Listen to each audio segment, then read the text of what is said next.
So online sessions that you can use that definitely work every time. I'm going to give you a quick list now, and then we've got videos on how to do all of these in a bit more detail. Only short videos, and how to run these in person or online. Suggestion 1, a timeline, so a project plan, milestone planning. Also a workflow, same thing really. It's just then you're talking about business processes running through, what happens then, and then what happens after that, and what happens after that.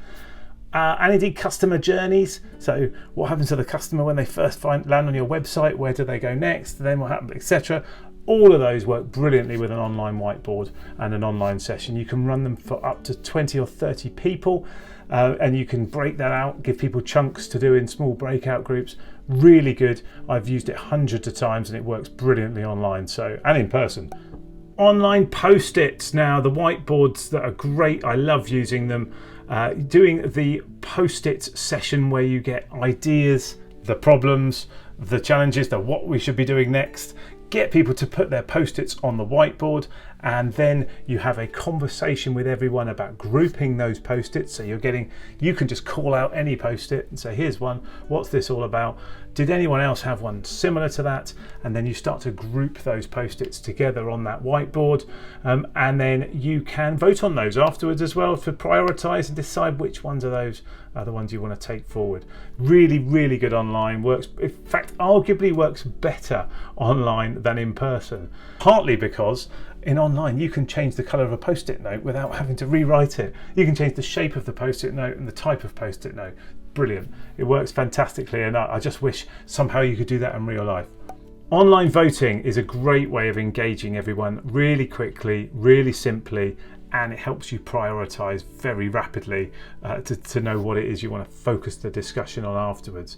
So you can set these up in a matter of seconds using Mural, and same in Miro, and you can give people a set number of votes and let them vote for the most important or high priority or whatever points you want to make about the voting. Really simple, quick session that you can run around any subject. So online voting gets a big thumbs up from me. RACI sessions. So RACI stands for responsible, accountable, consulted and informed. And let me just help a little bit here with, it should be RC. Accountable is the top of the tree. Responsible is the person doing the thing. Consulted is someone that needs to be asked a question or involved in some way in deciding, and informed, they just need to know the answer or what's happening.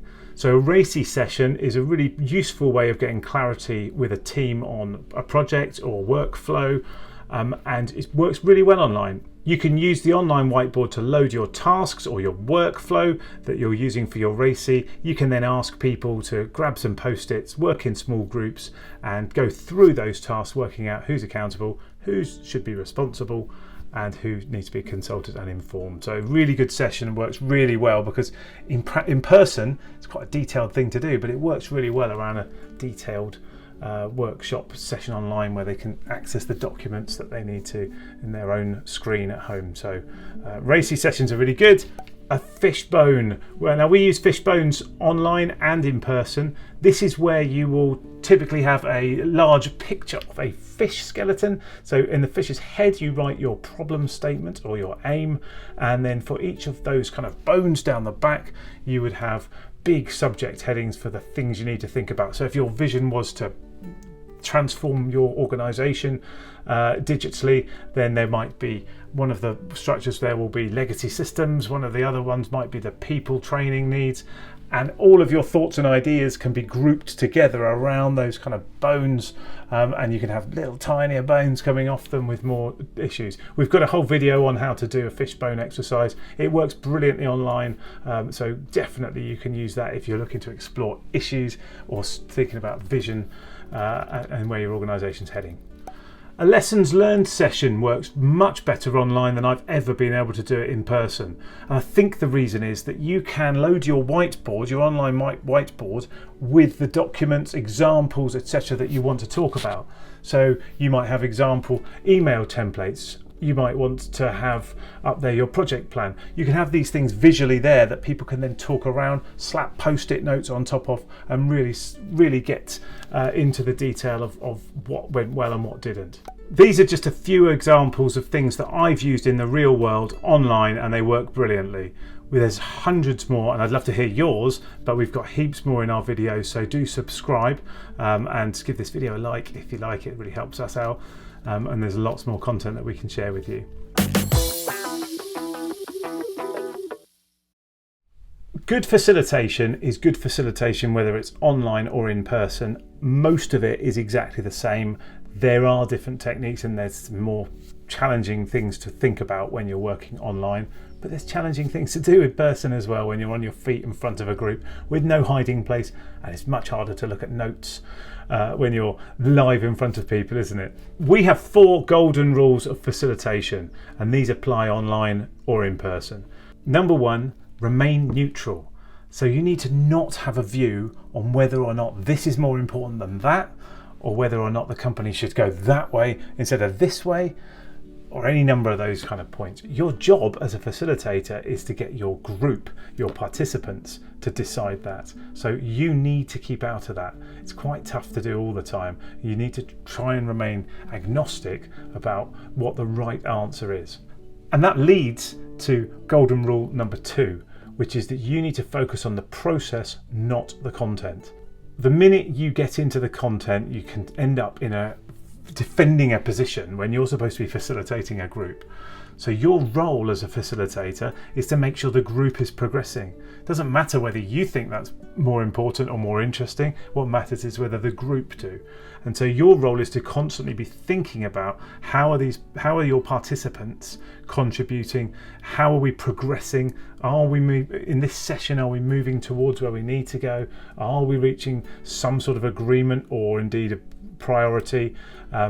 That's your role all the time, is to focus on the process, not coming up with a great idea and saying that's a brilliant idea, let's stop now because we've got the answer. That's the kind of worst facilitation practice that you can be in. And indeed, one of the reasons that we recommend that C-suite board members don't try and facilitate their own sessions, because it's really difficult to facilitate something that you have a passionate view about what the right answer is. Golden rule number 3, the group is the expert. So this will really help you as a facilitator, but it's really important to remember, as we all know, is that the participants will have way more knowledge than you do about the subject. This is particularly true if you're a consultant facilitator like I am, where you might be asked to run sessions in any industry on any subject. Who knew that I was going to become the world leading expert on Campylobacter in chickens, for having run a 3-day international conference with the world's best academics in the subject? Not me, I didn't know that, that's for sure. Golden rule number 4, don't do anything the group can do for itself. So this is, in its most simple way, grouping post-its. When you're on an online workshop and you're grouping them on an online whiteboard, or whether you're in person and you're grouping them on a real whiteboard, a real wall, the group should do that. If you can get them on their feet or just dragging the post-its around on your online whiteboard, they can participate more. If they're visual learners, then they'll find that really helpful as they're moving post-its around. That will help them assimilate some of that information as well. And it's more powerful to get their buy-in to the session. There was a fantastic experiment I really like, conducted by a guy called Daniel Kahneman. He had a group of people where he asked half the group to write their own lottery ticket numbers. And the other half of the group, he gave a lucky dip, so he chose the numbers for them. And then before the draw, he asked to buy them back. He said, I want to buy back your lottery tickets, and he asked them how much they wanted for it. And the group that created their own wanted a couple of dollars more every time than the group that had the lucky dip.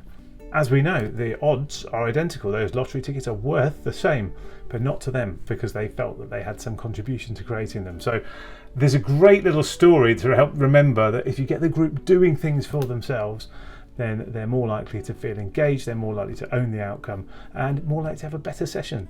So never do anything for the group that they can do themselves. It's worth remembering that there are some real positives to running an online workshop as opposed to an in-person workshop.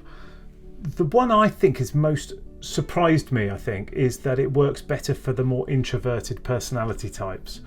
Those people that want a bit more time to think and consider their opinion, so that introverted thinking, as well as what we more commonly think of as introverts, which are the quieter, less likely to want to talk in front of people. You can use the online session to draw those people in where they want to, but also to give them the time. They can read around the subject live. They can be looking at their other screen and finding out facts and further information if that's going to help them in their thinking through the workshop. So I think that's one of the really key benefits of online.